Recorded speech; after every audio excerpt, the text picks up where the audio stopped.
بسم اللہ الرحمن الرحیم۔ اہل عرب سخاوت اور غنا میں بہت مشہور ہیں۔ لوگ جب اللہ کی محبت میں مال دینا شروع کرتے ہیں تو اپنی تمام عمر کی کمائی تک اللہ کی راہ میں لٹا دیتے ہیں۔ حال ہی میں 1 کھربوں ڈالر کے مالک عرب نے اپنی تمام عمر کی پونجی اللہ کی راہ میں صرف کر دی تھی۔ عرب کے ایک بڑے شیخ نے ہزاروں کھجور کے درختوں والا باغ بھی اللہ کی راہ میں صرف کر دیا تھا۔ ذرا دیکھیے تبوک میں تعمیر ہونے والی اس نئی مسجد کو، غیر ستونوں کے اتنی بڑی مسجد فن تعمیر کا ایک شاہکار ہے۔ اس پر کتنا خرچ آیا ہوگا، اس کا اندازہ اس کی خوبصورتی اور تزئین و آرائش سے لگایا جا سکتا ہے۔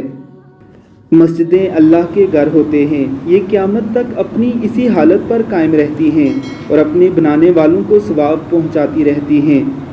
صدقہ جاریہ کی بہترین صورت بھی مسجد ہی ہے۔ اللہ رب العزت ہمیں بھی ایسے کام کرنے کی توفیق عطا فرمائے، آمین ثم آمین۔